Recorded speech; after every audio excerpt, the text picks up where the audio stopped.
Bom, pessoal, esse aqui é o meu Power Mac G4 Quicksilver, que tá rodando aqui um Mac OS X 10.8.5, e ele é um pouco especial. Para quem aí conhece de Macs, já sacou, tá? Mas vamos abrir aqui a lateral para vocês terem uma ideia do que eu tô falando. Olha só. Nossa, bem diferente de um Mac comum, né? Uma placa ECS num Power Mac com memórias Corsair. Estranho, né? Bom, nesse vídeo vocês vão ver como que eu transformei esse G4 Quicksilver aqui, que era original PowerPC, numa plataforma Intel Xeon, rodando um Mac OS. Então acompanhem aí. Bom, muitos de vocês devem ter percebido logo de cara que esse aqui não era um Power Mac G4 original. Muitos de vocês vão falar que é um desperdício e que eu tinha um chassi completamente perfeito para montar um PowerPC original. Mas enfim, eu sempre quis montar um Hackintosh dessa época, com hardware dessa época, rodando o sistema operacional dessa época. E foi isso que eu fiz. Então vamos me acompanhar nesse processo todo, que não foi nem um pouco fácil. Aliás, já fazem 4 semanas que eu estou trabalhando nisso e por isso que o canal ficou sem vídeo aí. Bom, o primeiro passo é a placa-mãe. Como a Logic Board do Power Mac segue um padrão de fixação diferente do padrão ATX das placas convencionais, temos que fazer algumas mudanças nesse gabinete.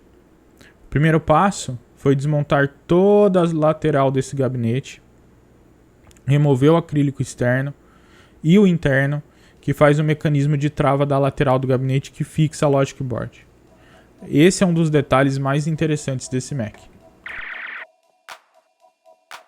Bom, aí eu parti para abrir um espaço na backplate, pois sem isso a placa-mãe não iria encostar ali corretamente. Essa parte foi bem tranquila. Nada que uma esmerilhadeira e uma caneta e um pouco de paciência para não cortar errado não faça. Feito isso, com um martelo e uma certa delicadeza, eu removi os suportes originais. Eles não podem ficar aí, senão a gente não vai conseguir colocar a placa-mãe nova. Para fixar a placa-mãe, eu usei 4 parafusos com porca e contra-porca. A ideia é colocar eles ao contrário, usando uma primeira porca para fixar o parafuso na posição e a segunda porca para fixar a placa-mãe. Outra questão é que eu imprimi 4 calços de plástico que permite que a placa-mãe fique na altura correta. Ela deve ficar mais alta que o normal nesse gabinete e acima do acrílico que faz o mecanismo de trava da lateral do gabinete. Por fim, eu modifiquei o acrílico para abrir espaço para esses novos parafusos, não me orgulho do resultado final, mas funciona. Então, tá aí uma placa-mãe ATX qualquer aí que vai servir de molde, fixada e adaptada nesse gabinete do Power Mac, com o esquema de trava original funcionando, que é muito importante para manter as aparências. Essa nem foi a parte pior do projeto, a gente vai ver isso mais pra frente. E ressalvo que se eu tivesse um pouco mais de ferramenta, esse acrílico tinha saído um pouquinho melhor. E se eu tivesse uma máquina de solda, eu teria soldado os suportes originais na posição para a placa-mãe ATX, não feito com esses parafusos e porcas e contra-porcas afins. A fonte de energia dos Power Macs é um pouco diferente do padrão ATX comum. Isso porque ela tem a presença de um pino de 28 volts, se não estou enganado. E a gente não poderia usar ela na nossa máquina com placa-mãe ATX comum, senão a gente vai acabar ouvindo uns pops e bangs aí.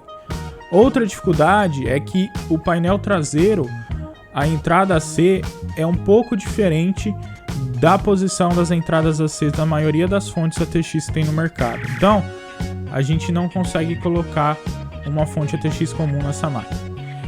Isso era provavelmente estratégico para garantir que o consumidor não ia colocar qualquer fonte nessa máquina, até porque você tem essas diferenças de tensões aí e uma fonte comum não funcionaria. Então não me restou opção a não ser transpor toda a parte eletrônica de uma fonte ATX comum na carcaça da fonte do Power Mac. Agora fica uma dica aí para vocês, viu?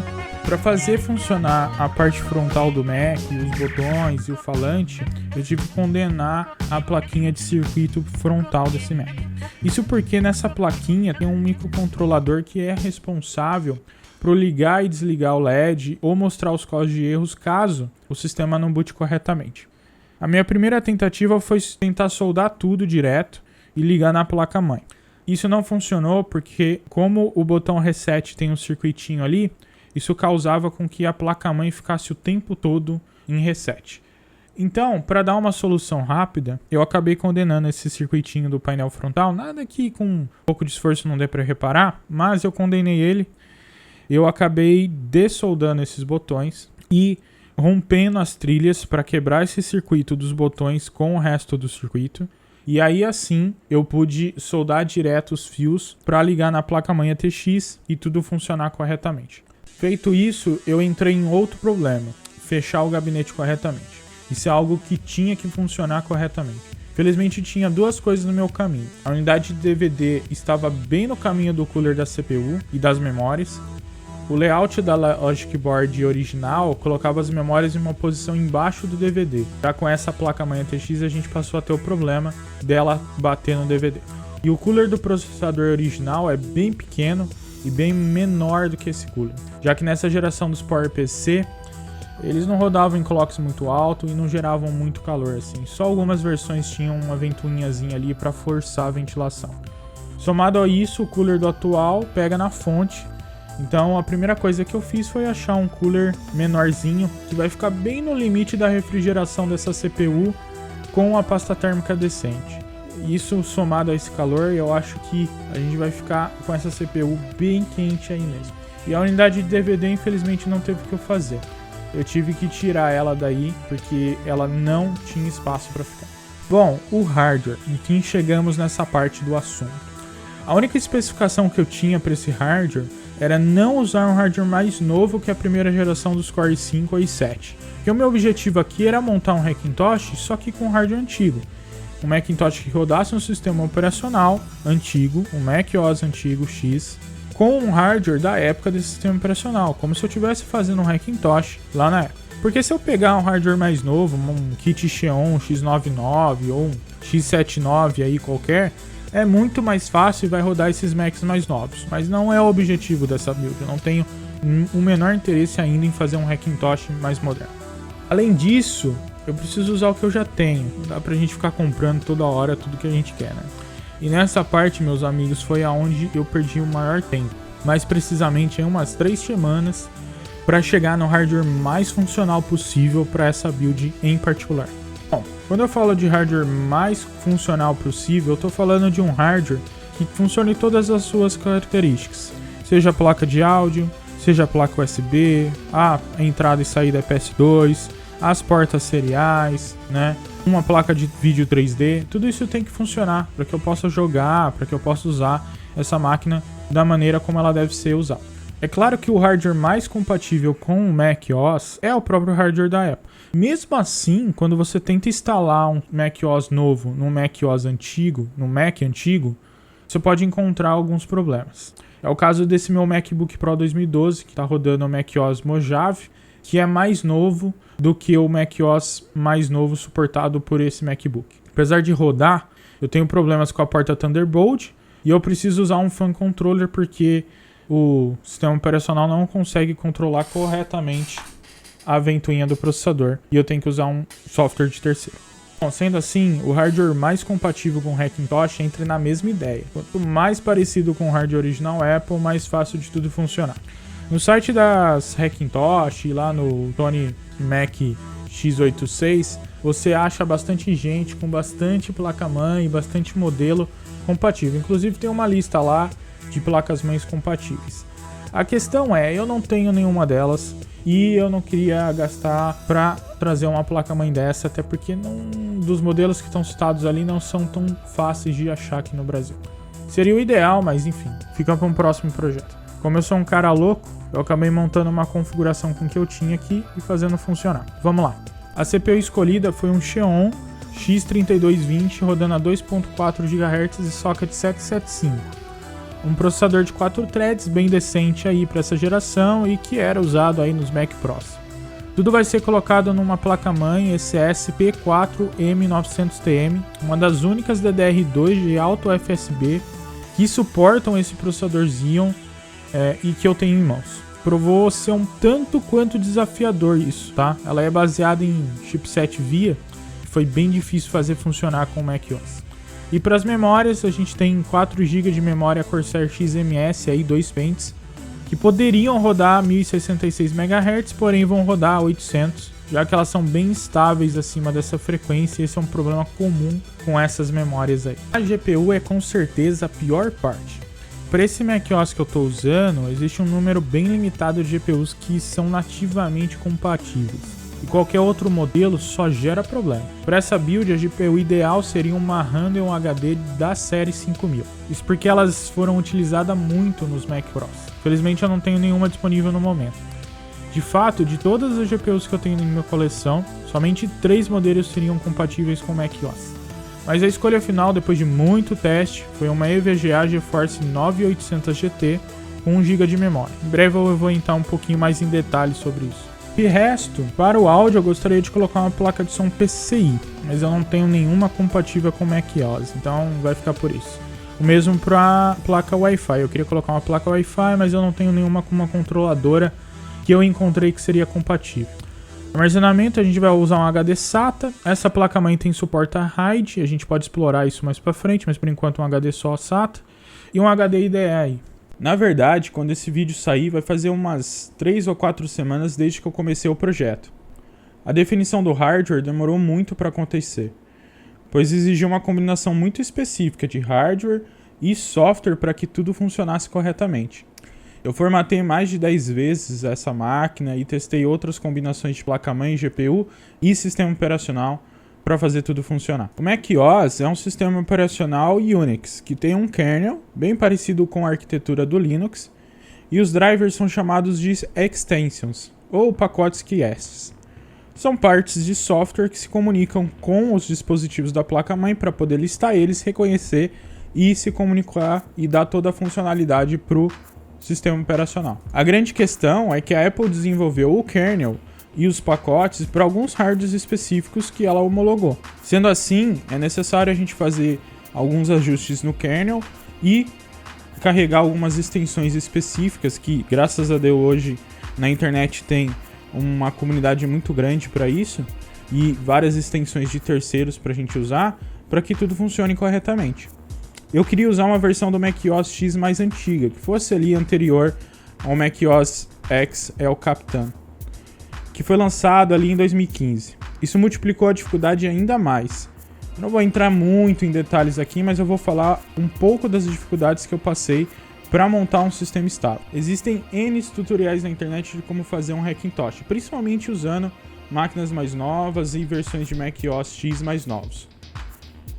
O pior foi achar o download de todos os aplicativos, da imagem do macOS que eu ia usar e das extensões que eu precisava. A versão que mais funcionou para o meu caso, neste hardware em específico, foi o macOS 10.8.5 ou o Mountain Lion. Bom, essa foi a maneira que instalei o macOS com sucesso nesse setup. Depois de achar e baixar a instalação do macOS Mountain Lion, eu copiei para o meu MacBook. Então, via terminal, eu naveguei dentro do pacote app e copiei a imagem install.esd.dmg que contém a instalação para a minha pasta de downloads.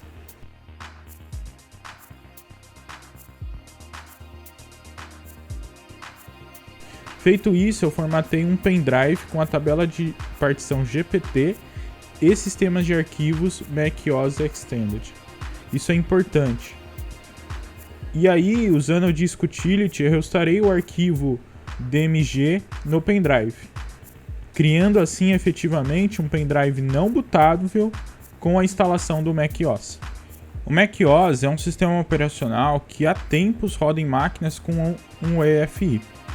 E como essa placa-mãe não tem o EFI e é só a BIOS normal, eu optei por usar um Clover Bootloader, que é o melhor bootloader hoje em dia. Formatei um outro pendrive como MBR para minha BIOS Legacy poder bootar e sistemas de arquivos macOS Standard.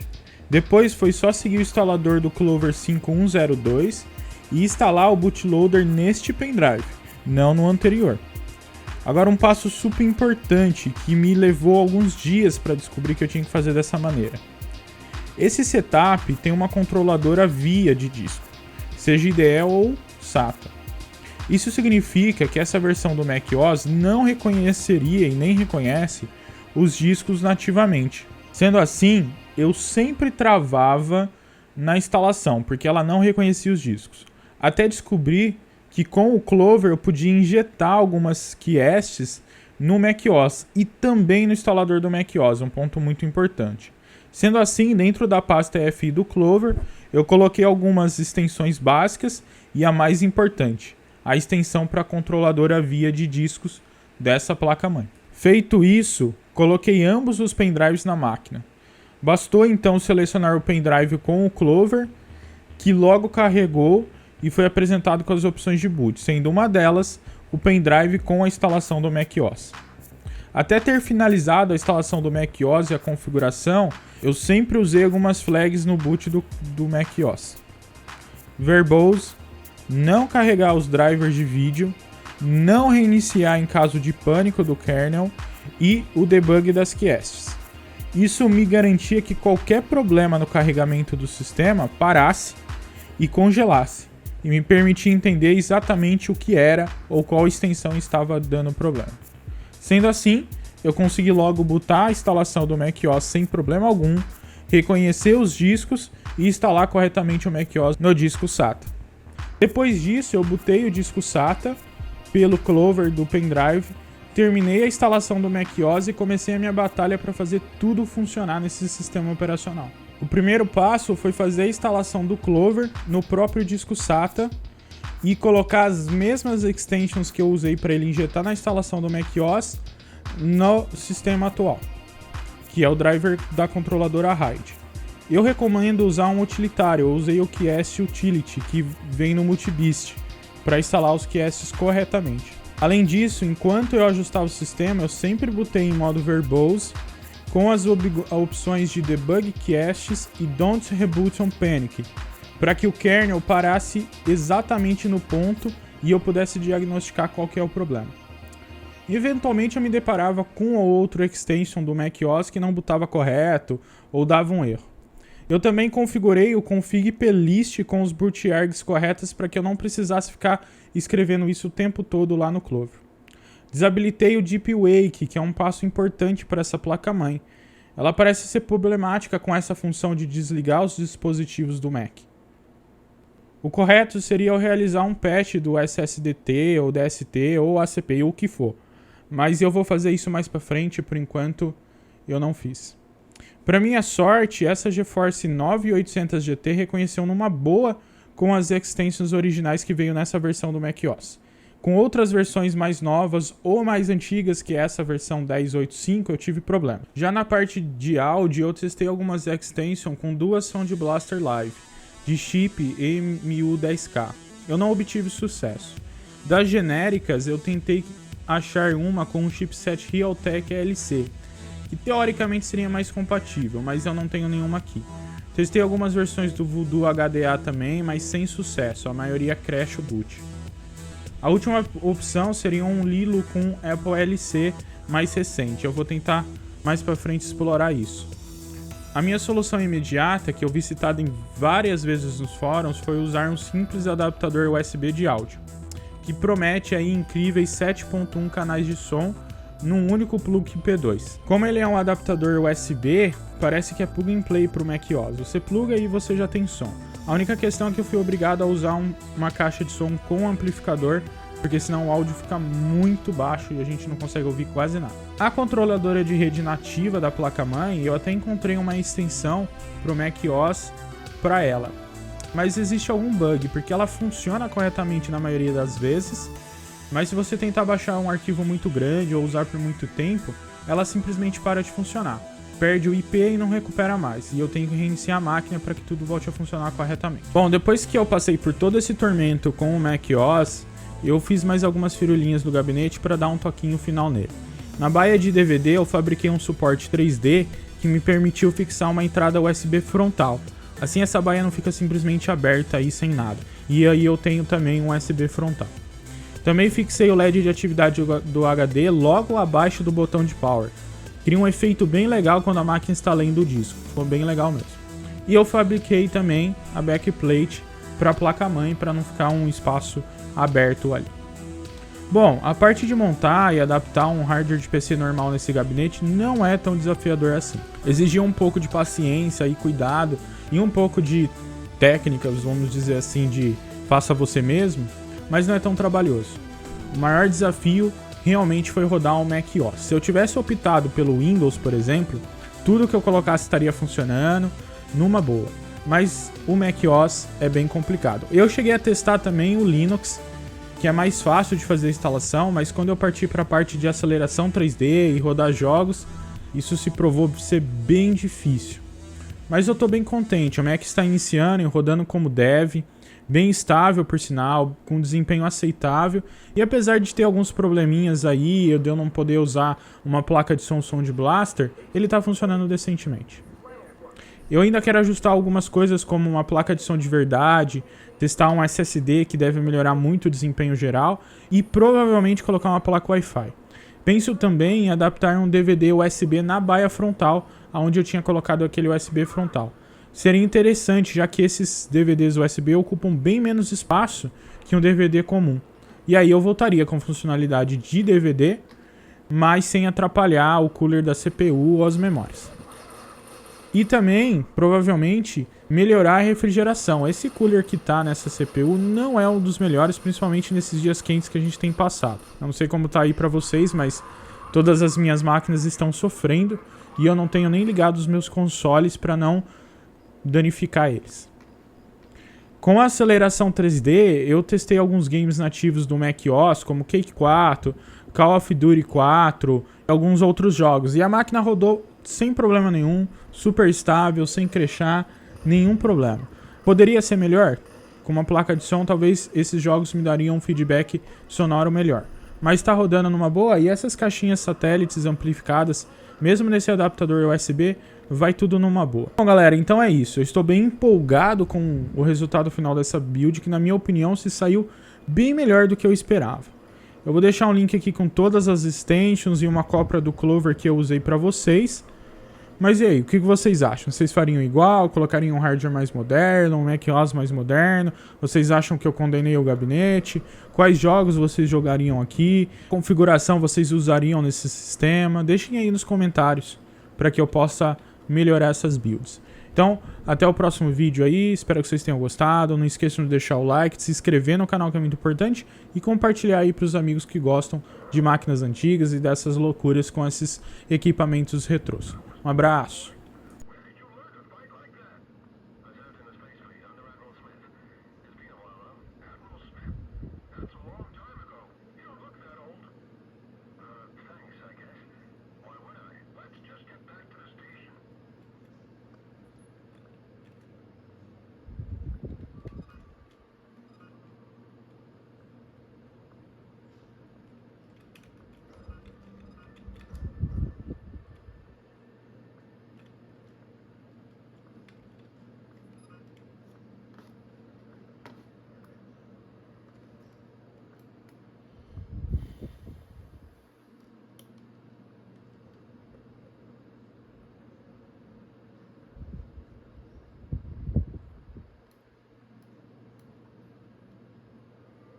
Impressive fight, boy. I guess I owe you one. Admiral Smith would have been proud of you. Yeah, I'm sure he would. He still owes me money for the last assignment. I was just on my way to see him before you found me. Good luck trying to get money from a dead man. Dead? Yes, dead. Died of old age. Everyone's number comes up eventually. What? When did he die? Some years ago now. 3612, I think. 3612? That can't be. What year is it now? You're a strange one, all right. It's 3624 by the Terran calendar. From the looks of things, it's going to be the year of the voids.